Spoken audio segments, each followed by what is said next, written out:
बिस्मिल्लाहिर्रहमानिर्रहीम और अस्सलाम वालेकुम। 25 सितंबर पाकिस्तान में जुमेरात की शाम और सबसे पहले काउंटडाउन 65 डेज टू गो। 65 दिन बाकी हैं फील्ड मार्शल आसिम मुनीर की दूसरी रिटायरमेंट और मुल्क में नए आर्मी चीफ के आने में। अब चलते हैं अहम खबरों की तरफ और आज हमने ज़रूर बात करनी है तलत हुसैन नामी मकरू किरदार की, जिसने सलमान अकरम राजा और फलक जावेद के दरमियान एक झूठा स्कैंडल बनाने की कोशिश की, उनकी तस्वीर जारी की और मामले को बहुत ही गंदा रंग देने की कोशिश की ताकि सलमान अकरम राजा और फलक जावेद की जो शोहरत है उसको ख़राब किया जा सके।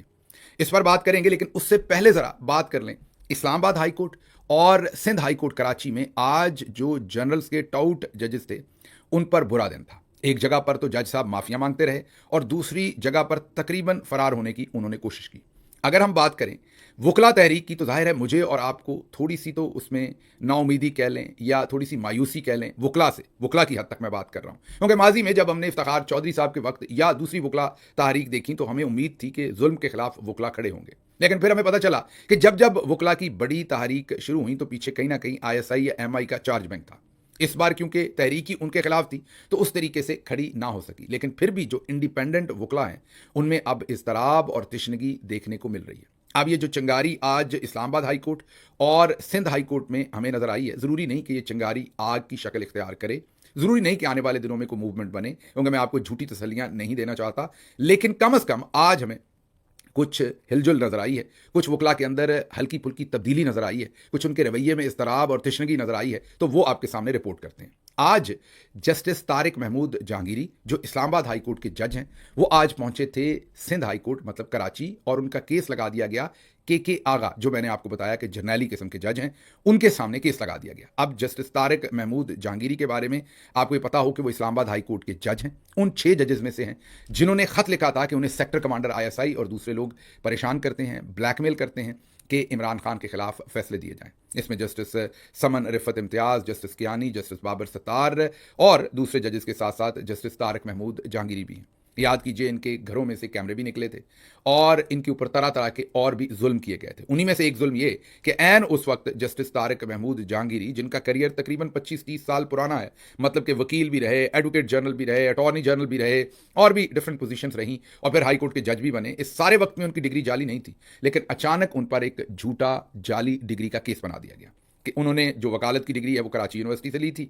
वहाँ पर अचानक से एक इजलास बुलाया गया और उसके ऊपर गौर शनीद हुआ और कहा कि जी ये जो डिग्री है वो जाली है। अच्छा, इसमें भी बड़ी इंटरेस्टिंग बात थी, जब वहाँ पर ये सारे का सारा इजलास हो रहा था कराची यूनिवर्सिटी के अंदर, तो सिंडिकेट के एक मेंबर थे, उनको अगवा कर लिया गया। वो प्रोफेसर साहब जो थे वो इंडिपेंडेंट बात करना चाहते थे, वो इनके साथ नहीं जाना चाहते थे। डॉक्टर रियाज अहमद उनका नाम था, उनको अगवा कर लिया गया ताकि वो वहाँ पर इंडिपेंडेंट बात ना कर सकें, सारा कच्चा चट्ठा ना खोल सकें कि इनकी डिग्री को इस वक्त ISI के कहने पर जाली क्यों करार दिया जा रहा है। उनको अगवा रखा, पता नहीं 8 के 10 घंटे उनको अगवा रखा ISI ने, और जब छोड़ा तो उतनी देर में वाइस चांसलर और दूसरों ने बैठकर फैसला कर लिया हुआ था इनकी जाली डिग्री पर।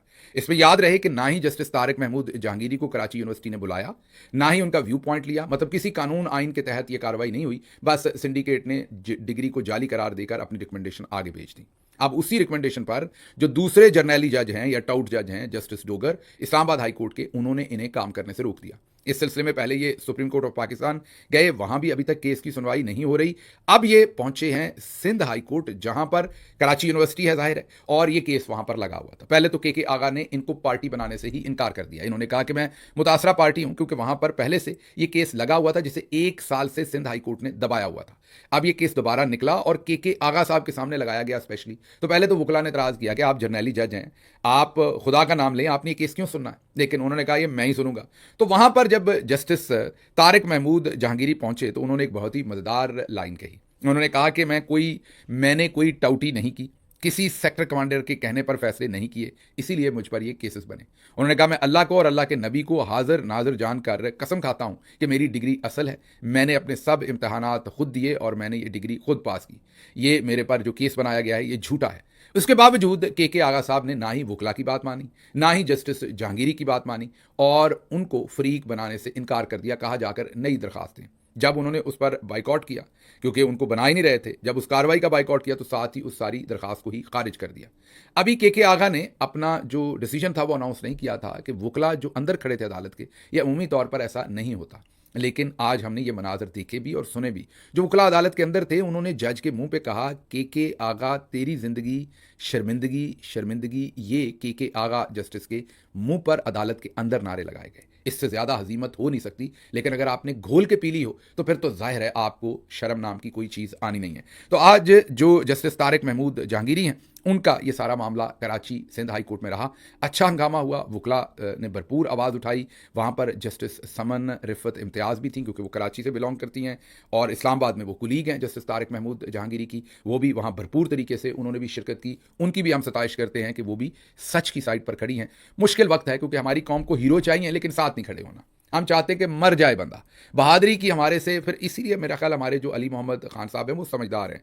जुल्फ़ों को 2 दफ़ा शैम्पू भी करते हैं, जाकर अपना हाइड्रा फेशियल भी करवाते हैं, उनके होंठ भी सुर्ख लाल होते हैं। वो बस फिर हल्की फुल्की मौसीकी के ऊपर ट्वीट भी कर देते हैं। और उनको समझ आए कि ये कौम हीरो चाहती है, लेकिन हीरोज़ का अंजाम क्या करती है आप गौर कर लीजिए। इससे पहले गौर कर लीजिए कायदे आज़म का अंजाम क्या किया।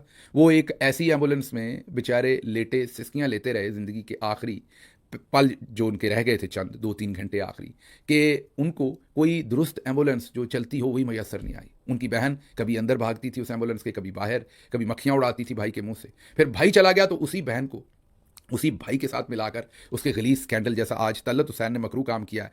उस वक्त के आर्मी चीफ के इमाम पर जो फातिमा जना साहबा हैं उनके किरदार पर, उनके भाई के साथ ही मैं तो वो अल्फाज दोहरा नहीं सकता जो उन पर इल्ज़ामात लगाए गए। फिर उन्हें रॉ का एजेंट, फिर उन्हें CI का एजेंट, फिर पानी चोरी का केस और पता नहीं क्या कुछ। फिर कहा जाता है कि उनका कत्ल हो गया, लेकिन जब उन्हें गुस्ल दिया गया तो उनके जिस्म पर जख्मों के निशान थे, लेकिन वो भी बात आज तक दबी रही। किताब उन्होंने लिखी, वो दबा ली गई, वो पब्लिश नहीं होने दी गई, वो आपको पता है, वो बाद में कहीं पब्लिश हुई।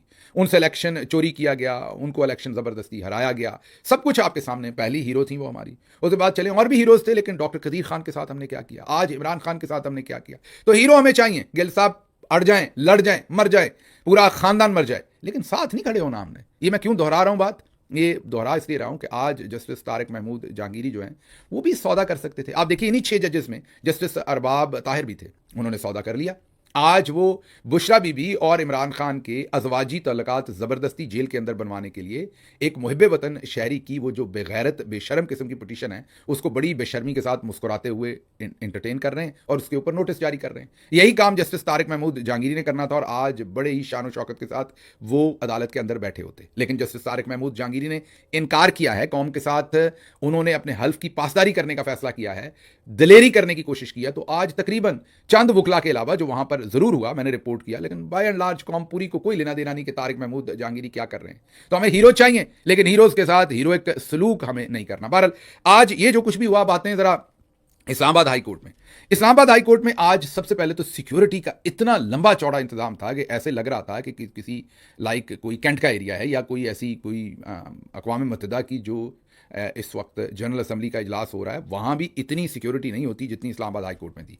फिक्र ये थी कि जैसे के आगा साहब की ज़िंदगी शर्मिंदगी यहाँ बुकला कहीं और ही कुछ ना कर दें और जस्टिस डोगर साहब जो अब तक बहुत ही शानदार कारनामे अंजाम दे चुके हैं उनकी इज़्ज़त को कहीं यहाँ ख़तरा ना हो, इसलिए भरपूर तादाद में वहाँ पर सिक्योरिटी लगाई गई कई लेयर्स में। जब वकला पहुँचे तो उन्होंने जस्टिस डोगर, सरफराज डोगर से शिकायत की कि आपने इतनी सिक्योरिटी लगा दी, हम तो यहाँ पहुँच ही नहीं पा रहे थे। जिस पर जस्टिस सरफराज डोगर माफ़िया मांगते रहे। I am very very very very sorry, उन्होंने कहा वकला को कि मेरी वजह से ये हुआ, क्योंकि सहाफ़ियों को भी इंटर नहीं होने दिया जा रहा था, वकला को भी इंटर नहीं होने दिया जा रहा था। एक डर का आलम था, जस्टिस सरफराज डोगर को कोई कुछ कह ना दे। ये चौधरी निज़ामुद्दीन मीन हमारे जनरल्स जो थे उनको डर था और उन्होंने भरपूर सिक्योरिटी लगवाई हुई थी। अमाल जो ऐसे थे। बहरहाल आज वहाँ पर जो केसेस थे वो एक तो इमरान खान साहब का अलकादर ट्रस्ट केस था और उसकी सज़ाओं की मुअत्तली के ऊपर 1 साल से तकरीबन 10 महीने से लेके बैठे हुए थे। आज जस्टिस डोगर और जस्टिस आज़म खान पर मुश्तमिल डिवीजनल बेंच ने उसकी समाअत करनी थी।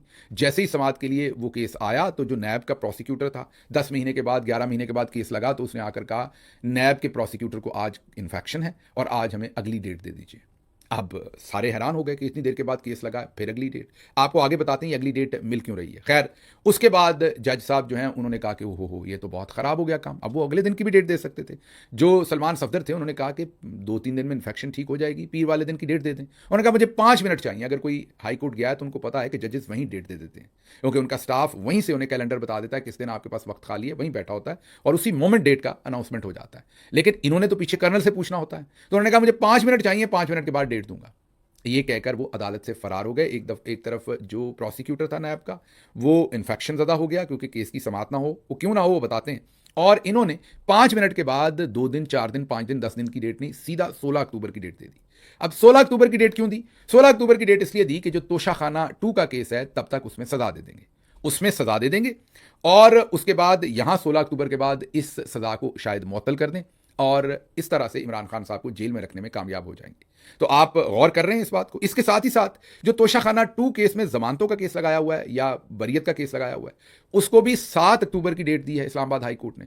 उससे पहले ही ट्रायल खत्म हो जाएगा और वो दरखास्त भी जो है उसका भी कोई फायदा नहीं रह जाएगा, वो दरखास्त भी बर्खास्त हो जाएगी। तो जरा टाइमिंग चेक करें, जैसे फ्लाइट्स उतरती हैं ना टाइम के ऊपर आगे पीछे, इस तरीके से चौधरी साहब ने, हमारे जनरल साहबान जो है आसिम मुनीर और उनके साथी, उन्होंने इस तरीके से कोर्ट मैनेजमेंट की हुई है। अच्छा जी, आगे चलते। ये तो आज इस्लामाबाद हाई कोर्ट में जो कुछ हुआ वो आपके सामने रखा कि वहां पर बड़ा खतरा था जस्टिस डोगर और उनके साथियों को। अब जरा आगे चलते हैं। इस्लामाबाद हाई कोर्ट में आज एक और नोटिफिकेशन भी सामने आया कि जितने भी सहाफ़ी हैं, वकला हैं, जर्नलिस्ट हैं, उन सब पर पाबंदी लगा दी है कि वो इस्लामाबाद हाई कोर्ट के अहाते में वीडियोज़ नहीं बना सकते। मतलब अपने मोबाइल फ़ोन से या अपने कैमरा से कोई भी शख्स वीडियो नहीं बना सकता। ये पाबंदी लगा दी गई है। ये पहली दफ़ा ही सुनी होगी आपने। अदालत तो अवामी जगह होती है, अदालत तो ट्रांसपेरेंट होती है, ओपन कोर्ट्स होती हैं, लेकिन वहाँ पर वीडियो बनाने पर, अदालत के अंदर की बात नहीं कर रहे, बाहर जो इस्लामाबाद हाई कोर्ट का बाहर का इलाका जहाँ इंटरव्यूज़ होते हैं, जहाँ पर लोग बातचीत कर लेते हैं, वहाँ वीडियो बनाने पर पाबंदी लगा दी। लेकिन आपने नाराज़ नहीं होना। इस्लामाबाद हाई कोर्ट के अहाते में वीडियो पर पाबंदी है, लेकिन जजेस के बेडरूम के अंदर वीडियो पर पाबंदी ISI को नहीं है। उसको तो जस्टिस डोगर सपोर्ट कर रहे होंगे। मुझे तो लगता है डोगर साहब की भी पता नहीं, वैसे अल्लाह ही खैर करे, डोगर साहब भी जिस वीडियो में होंगे फिर उसका क्या हाल होगा। लेकिन भारत जजेस के बेडरूम्स के अंदर वीडियो पर पाबंदी नहीं है, अदालत के अहाते में वीडियो बनाने पर पाबंदी है। क्या शाने हैं इस्लामी जमहूरिया पाकिस्तान की, अजीब ही कवानीन है। आगे जी, अब जरा आ जाएं हम उस केस की तरफ। आप सबको पता है कि फलक जावेद को रावलपिंडी इस्लामाबाद के इलाके से उठाया गया रात को। अब उन्हें, हमने आपको कहा था, आपके सामने खबर रखी थी, क्योंकि ज़रा यही बता रहे थे कि उनको गिरफ्तार करके पेशी उनकी कर दी जाएगी।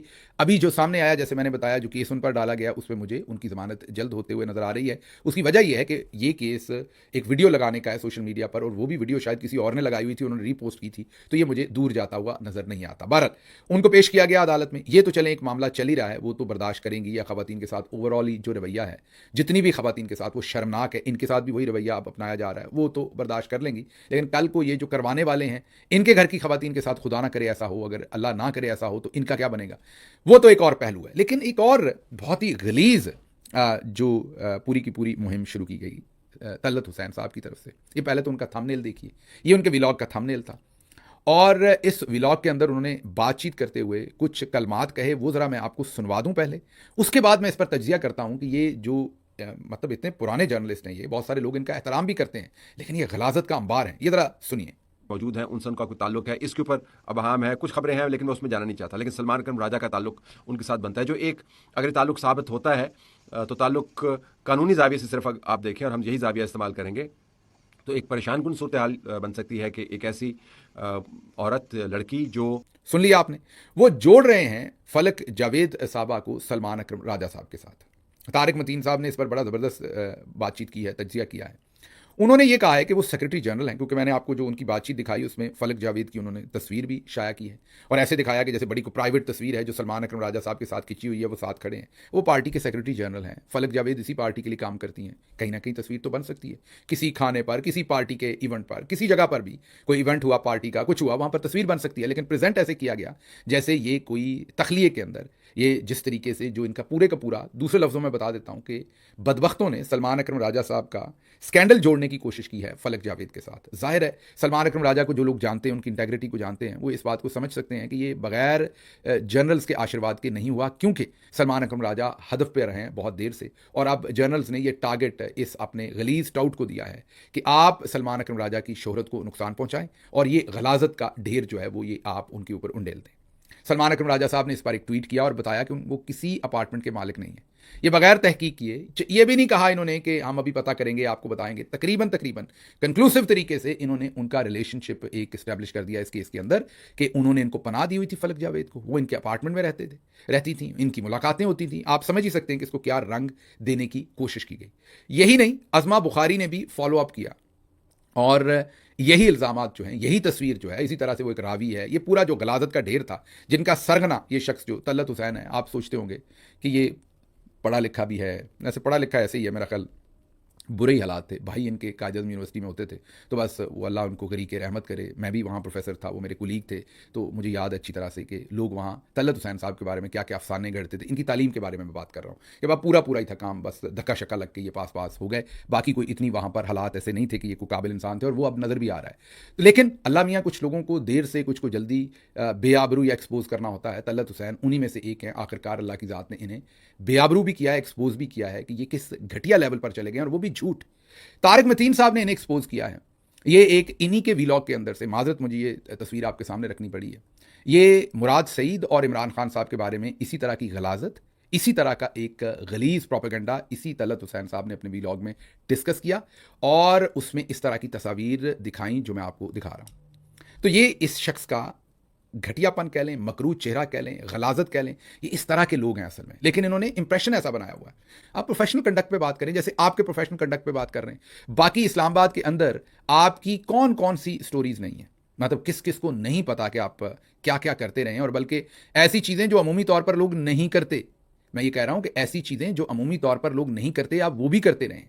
मैं तफसील में नहीं जाता। मीन एक तो अमूमी होते हैं ना, जो आम ख़वातीनों मर्द हजरात के ऊपर इल्ज़ामात लग जाते हैं। मैं वो नहीं कह रहा, आपके शौक भी डिफरेंट थे, लेकिन उसके बावजूद हम कभी भी आपकी ज़ातियात की तरफ नहीं आएंगे। बल्कि आने की ज़रूरत क्या है, आपकी तो साफ़त इतनी गलाजत से भरपूर है, ये जो आपने हरकतें कर रखी हैं कि यही काफ़ी हैं। बाकी आपके जो मामलात और अमाल हैं उनकी तरफ क्या जाना। बहरहाल ये आज एक बहुत ही घटिया हरकत की गई। वो पकड़ी इस तरह से गई कि जब सलमान अकरम राजा साहब ने ट्वीट कर दिया कि मेरा कोई अपार्टमेंट नहीं, तो ये एक्सपोज हुए। लेकिन आज इन्होंने ये घटिया और मकरूह तरीन एक हरकत की है जो रिकॉर्ड पर रखना चाहते हैं कि ये इस शख्स का असल चेहरा है, जिसको आप पता नहीं बहुत डिसेंट समझते होंगे। मैं भी समझता था, लेट मी बी ऑनेस्ट, किसी ज़माने में मैं भी इन्हें बहुत डिसेंट और बेहतर इंसान समझता था। वो फिर जब मेरी इस्लामाबाद के जर्नलिस्टों से मुलाकात हुई, इनके कारनामे मैंने आपको बताया, इनके शौक भी बहुत मुख्तलिफ हैं। आप ज़रा तहकीक कीजिएगा, आप जैसे मेरे जैसे दूसरे आम लोगों जैसे शौक नहीं है, बहुत ही माशाल्लाह से मुख्तलिफ शौक हैं, मुख्तलिफ सर्विसेज हैं, मुख्तलिफ इनका एरिया ऑफ एक्सपर्टीज़ है, मुख्तलिफ किस्म की इनकी फैंटसीज़ हैं। तो वो मैं उनकी डिटेल में नहीं जाता। वो आप इनकी शक्ल देख लें तो आपको उस पर, जो शक्ल के ऊपर नूर बरस रहा है ना इनके चेहरे पर, उससे आपको इनके जो ख्यालात हैं, जो इनकी ख्वाहिशात हैं, जो इनके अंदर छुपा हुआ। बहरहाल चले आगे चलते हैं।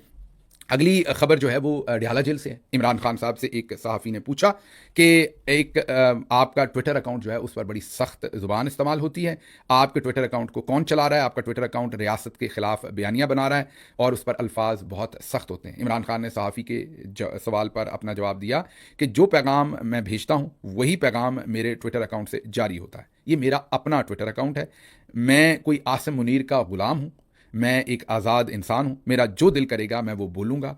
अब मेरा ये पैगाम अगर तुम चला सकते हो कि मैं आसिम मुनीर का ग़ुलाम नहीं हूँ, मेरा जो दिल करेगा वो बोलूँगा। ट्विटर अकाउंट मेरा अपना है, जो मैं कहता हूँ वो चलता है, और लफ्ज़ जैसे भी हैं वो मेरे हैं, सख्त हैं या नरम हैं।